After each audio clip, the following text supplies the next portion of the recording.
ഫിലിമി പ്ലസിലേക്ക് എല്ലാവർക്കും സ്വാഗതം. ഒരാൾക്ക് മറ്റൊരാളോട് ആരാധന തോന്നുകയെന്ന് പറഞ്ഞാൽ അത് വെറുതെയല്ല. ഇഷ്ടം വേറെ, ആരാധന വേറെ. അത് സ്ത്രീക്ക് പുരുഷനോടാവാം, പുരുഷന് സ്ത്രീയോടാകാം, സിനിമാക്കാരോടാകാം, രാഷ്ട്രീയക്കാരോടാകാം, മറ്റ് സാഹിത്യകാരന്മാരോടാകാം. ആദ്യകാലത്തൊക്കെ എഴുത്തുകാരോടുള്ള ആരാധന. എം ടിയുടെ രചനകൾ വായിച്ച് എം ടിയോടൊപ്പം ഫോട്ടോ എടുക്കാൻ എം ടിയുടെ കയ്യൊപ്പ് വാങ്ങാൻ വേണ്ടി തടിച്ചുകൂടിയിരുന്ന കോളേജ് വിദ്യാർത്ഥികളെ കുറിച്ച് കേട്ടിട്ടുണ്ട്. അങ്ങനെ ആരാധികന്മാർ ധാരാളം ഉണ്ടായിരുന്നു എഴുത്തുകാർക്ക്. പിന്നീട് അത് സിനിമാക്കാരിലേക്ക് പടർന്നു എന്നുള്ളതാണ്. സിനിമാക്കാരോടൊപ്പം ഫോട്ടോ എടുക്കാൻ അല്ലെങ്കിൽ സിനിമാക്കാരെ ഒരു നേരം വീട്ടിലേക്ക് ക്ഷണിച്ച് ഭക്ഷണം കൊടുക്കാൻ ആഗ്രഹിക്കാത്തവർ ചുരുക്കമായിരുന്നാളായി ആലോചിക്കണം. പക്ഷെ സിനിമയ്ക്ക് അകത്ത് തന്നെ ആരാധന തോന്നുന്നത് പരസ്യമായി തുറന്നു പറയാൻ മടി കാണിക്കുന്നവരാണ് പലരും. എന്നാൽ ഇഷ്ടമുണ്ടാവാം, ആരാധന ഉണ്ടായിരിക്കാം. അതേസമയം രഹസ്യമായി തന്നെ സിനിമയിൽ തിരക്കുള്ളൊരു നായകനോ നടിയോ ആണെങ്കിൽ അവർ പരസ്പരം ഇഷ്ടമാണെന്ന് പറയും, ആരാധന തോന്നുന്നു പറയുകയും ചെയ്യും. കാരണം അവർ തുടർച്ചയായിട്ട് ഒരുമിച്ച് അഭിനയിക്കാൻ വേണ്ടി. നമ്മളൊക്കെ അറിഞ്ഞിട്ടുള്ള ലോക റെക്കോർഡ് വിധിച്ച നായകനും നായികയാണ് ഷീലയും പ്രേംനസീറും എന്ന്. അവർ ഒരുമിച്ച് നായകനും നായികയായിട്ട് അഭിനയിച്ച ചിത്രങ്ങൾ എണ്ണം വേറൊരാൾക്കും ഭേദിക്കാൻ ഇന്നേ വരെ കഴിഞ്ഞിട്ടില്ല. അവരുടെ സിനിമകളെല്ലാം സൂപ്പർ ഹിറ്റായിരുന്നു. ജനത്തിന് എത്ര കണ്ടാലും മതി വരാത്തതായിരുന്നു അവരുടെ സിനിമകളെല്ലാം. പക്ഷെ ഇപ്പോൾ രണ്ടോ സിനിമയോ കഴിഞ്ഞാൽ ഒരു ജോഡിയെ പ്രേക്ഷകർ വെറുത്ത് തുടങ്ങിയിരിക്കുന്നു, ഇഷ്ടപ്പെടുന്നില്ല എന്ന് നമ്മൾ മനസ്സിലാക്കണം. അത് ഏത് നടനെക്കുറിച്ചായാലും ശരി. അതിൻ്റെ കാര്യകാരണങ്ങളിലേക്കൊന്നും നമ്മൾ പോകുന്നില്ല. നമ്മളിപ്പോൾ പറയാൻ കാരണം ഒരു നടൻ മറ്റൊരു നല്ല നടനെ കുറിച്ച് പറഞ്ഞൊരു അഭിപ്രായമാണത്. എനിക്ക് ആ നടനോട് ഇഷ്ടമാണ്, ആരാധനയാണ് എന്ന് നമ്മുടെ ഉണ്ണി മുകുന്ദൻ തുറന്നു പറഞ്ഞു. ഉണ്ണി മുകുന്ദൻ എന്ന് തുറന്നു പറഞ്ഞു എന്ന് വെച്ചാൽ ഉണ്ണി മുകുന്ദൻ ആരെക്കുറിച്ചാണ് പറഞ്ഞത്? അപ്പം നിങ്ങളുടെ മനസ്സിൽ പെട്ടെന്ന് ഓടിപ്പോകുന്ന മോഹൻലാൽ, ദിലീപ്, മമ്മൂട്ടി, ജയറാം, അങ്ങനെ കുറേ പേരുടെ രൂപങ്ങളാണ് നിങ്ങൾ കടന്നു പോകുന്നത് അല്ലേ? ഇതിലാരെങ്കിലും ഒരാളാകാനാണ് സാധ്യത. അത് ഒന്നിൽ കൂടുതൽ പേരുണ്ടോ?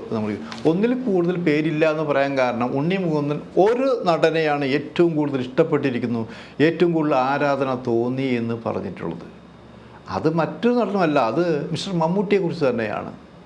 മമ്മൂട്ടിയെക്കുറിച്ച് ഉണ്ണി മുകുന്ദൻ അങ്ങനെ പറഞ്ഞു എന്ന് പറഞ്ഞപ്പോൾ ചിലർ പറയുന്നത് അത് കൂടുതൽ മമ്മൂട്ടിയുടെ സിനിമയിൽ കൂടുതൽ അഭിനയിക്കാൻ അവസരം കിട്ടാൻ വേണ്ടി പറഞ്ഞതാകുമെന്നുള്ളതാണ്. അങ്ങനെയുള്ളൊരു കഥാപാത്രമാണ്, ക്യാരക്ടറാണ് ഉണ്ണി മുകുന്ദനുള്ളത് എന്ന് മാധ്യമപ്രവർത്തന നിലയ്ക്ക് എൻ്റെ അനുഭവത്തില്ല എന്നുള്ളതാണ്. കാരണം തൃശ്ശൂർക്കാരനാണ് ആ പയ്യൻ, പറയാം.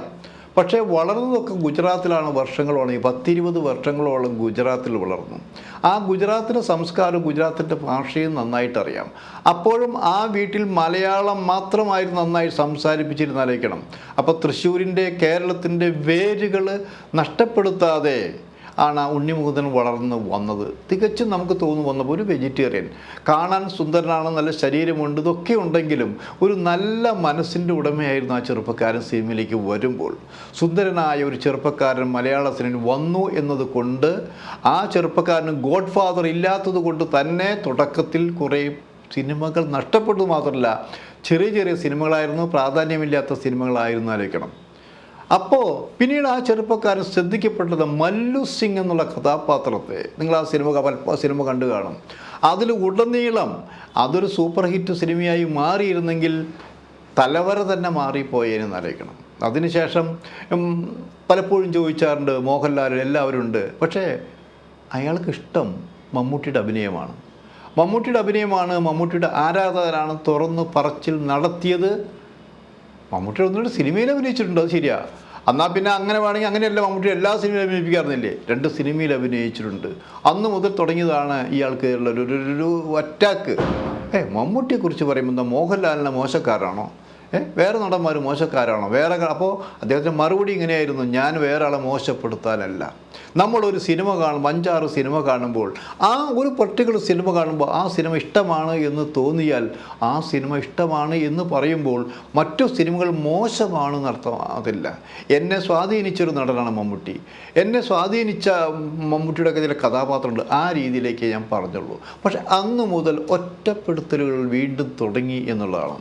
തന്നെ സിനിമാ ലോകം പല രീതിയിലും ഒറ്റപ്പെടുത്തുന്നു, ആക്രമിക്കുന്നു, ഇല്ലാതാക്കുന്നു എന്ന് മനസ്സിലാക്കി തുടങ്ങിയ ഉണ്ണി മുകുന്ദൻ ഈ സഞ്ചാര രീതി ട്രാക്കൊന്ന് മാറ്റാൻ തീരുമാനിച്ചു എന്നറിയിക്കണം.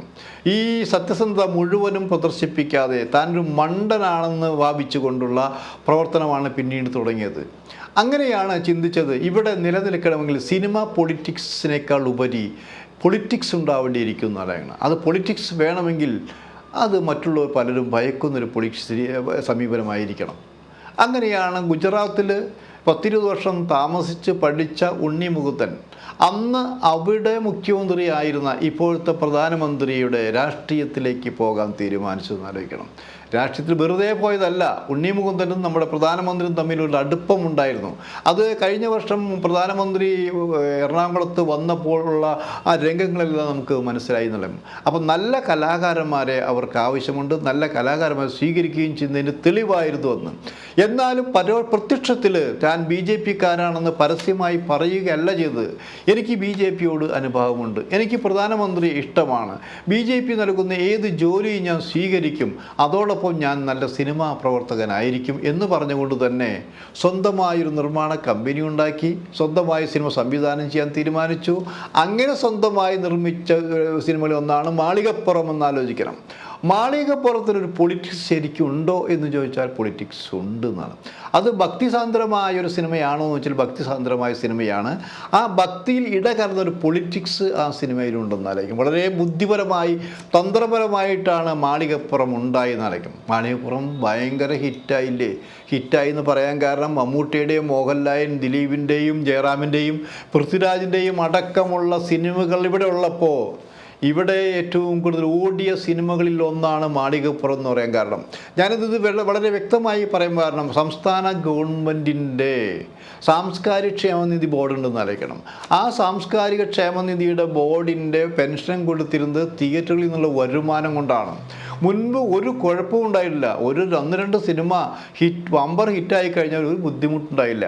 അപ്പോൾ ഞാൻ ആ മാളികപ്പുറം റിലീസ് ചെയ്തതിന് ശേഷം അതിൻ്റെ MD ആയി സംസാരിച്ച കൂട്ടത്തിൽ അവർ പറഞ്ഞു, ഞങ്ങളിപ്പോൾ പെൻഷൻ കൊടുക്കാൻ കാരണം ഇതേ ഒരു സിനിമ മാളികപ്പുറം എന്നുള്ള ഒറ്റ സിനിമയിൽ നിന്നുള്ള അതിൻ്റെ വരുമാനം കൊണ്ടാണ് ഈ കലാകാരന്മാർക്കെല്ലാം പെൻഷൻ കൊടുക്കുന്നത് വളരെ വ്യക്തമായി പറഞ്ഞു.